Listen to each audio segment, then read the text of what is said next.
Good morning, students. So in my previous video, we were discussing about the different groups in kingdom Protista, and about three groups we have discussed. Like the first was the chrysophytes, dinoflagellates, and the euglenites. Now the other two are I meant to say that the fourth is the slime mouse. This is the fourth group under kingdom Protista. Now this slime mold, it is a saprophytic in nature, right? Saprophytic means it is going to rely on, or it will engulf the dead decaying matter. ये dead decaying matter के ऊपर depend करेगा for taking its food. Now slime molds और saprophytic complete हो गया. अब second feature is that there are two type of conditions. One is the suitable condition, the favorable conditions. Under favorable condition or suitable condition, what this slime mold is going to do is that they form an aggregate, right? An aggregate of a cell, and that is called as the plasmodium, right? Aggregate, and that is called as plasmodium, right? When the conditions are favorable. But when the condition again become unfavorable, then this plasmodium, what is it is going to do is, under favorable condition, it grows, right? It grows, and it grows to several feet, right? Once it is grown to several feet, then when the unfavorable conditions are coming, this aggregation, what it will do, it gets de-differentiated, or it gets differentiated into fruiting bodies, right?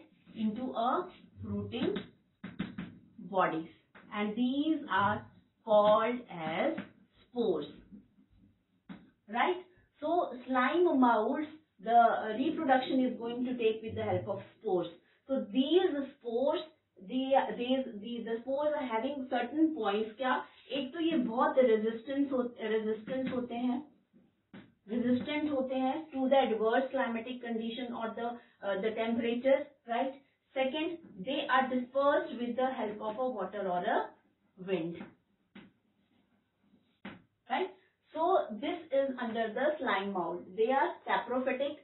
Under favorable condition, they are going to have a aggregate of a cell that is called as plasmodium, and this plasmodium then grow to several feet. मतलब ये increase हो जाएगा size में, and when the unfavorable conditions return, this fruiting body are released from this aggregated mass, and the spores are released, and the spores, these are very resistant to the different adverse conditions, and they are carried over by the wind or water for the reproduction.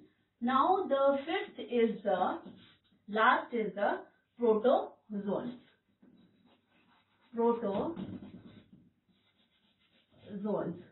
So they come under heterotrophs.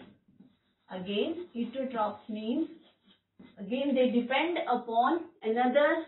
Hetero means they are going to depend upon other for the taking in of the food. They are going to take the food from other organisms, right? So they are undergo heterotrophism, and the protozoans are again divided into further types. The first one is the amoeboid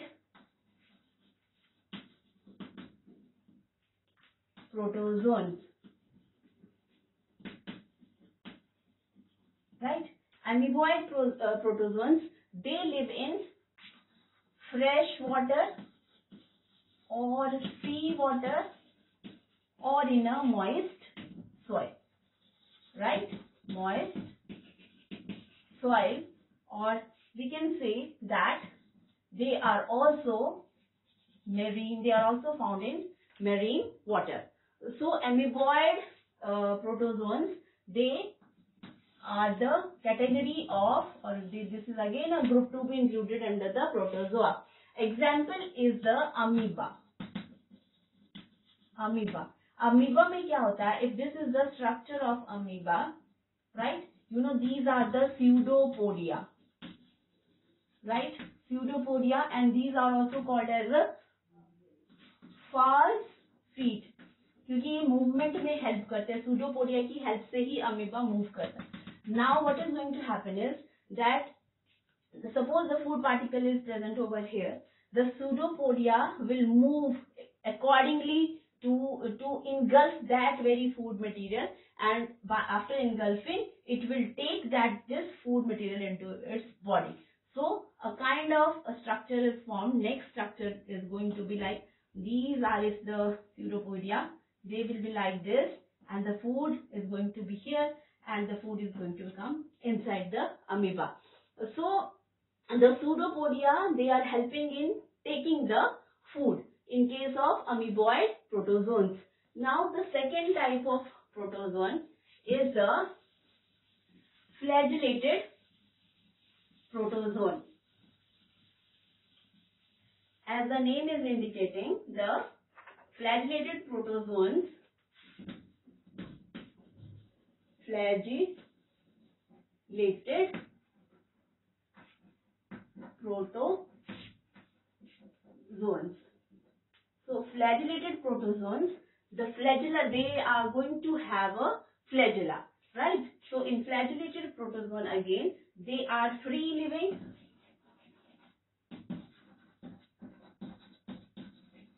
right? And they are having the flagella, right?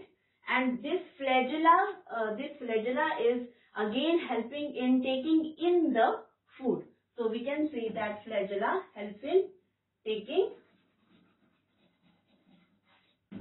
the food in, or it may help in the movement also. So they are so they can move with the help of flagella. Another is that these type of flagellated protozoan, they are parasitic in nature. So parasitic means they can live in the body of another organism. There is a disease that may be caused by the flagellated protozoans, that is known as sleeping sickness, and it is caused by trypanosoma. Very important from your competitive point of view. So the sleeping sickness is caused by trypanosoma, and trypanosoma ये एक तरह का protista के kingdom के अंदर ये group है protozoa, उसके अंदर फ्लैजिलेटेड प्रोटोजोन्स के अंदर trypanosoma, it comes under the flagellated protozoans. Now the third type is the ciliated protozoans. As we studied about the flagellated protozoans, so the third is ciliated protozoans. So these type of protozoans, they are having cilia present all over the body. For example, Paramecium. So Paramecium is an example of ciliated protozoan. If I am going to draw a rough diagram of Paramecium, then the whole body is going to have hundreds of cilia, and again these cilia, what they are going to do is the number of cilia, जितना ratio है वो इतना ज्यादा है कि वो उसको बहुत एक्टिव बना देते हैं. So they are very actively moving organisms, right? And also this cilia is helping in taking in of the engulfing of the food also, right? So this is an example of ciliated protozoan. And the last one is the fourth is the sporozoa. So sporozoa, as the name is indicating, here the spores are formed, right? And these spores, they help in these spores are formed like here. What was the cilia? These were ciliated, right? And here the cilia was helping in the movement and taking in of the food. Here the flagella was again helping in the movement and taking in of the food. Now here the spores are formed, and these spores are going to be infectious. They may cause infection, right? Infection, or you can say when the spores get mature, they may help in further reproduction also. So these were the 4 different types of groups, we can say, which were coming under the kingdom Protista. So with under this kingdom Protista, the last group was Protozoa, and under Protozoa, again we are having certain groups, and the first, these are the groups: flagellated, ciliated, Sporozoa. These were the certain kind of groups which we studied. So we have completed the kingdom Protista in detail, and next we are going to start with the next kingdom, that is kingdom Fungi. Thank you.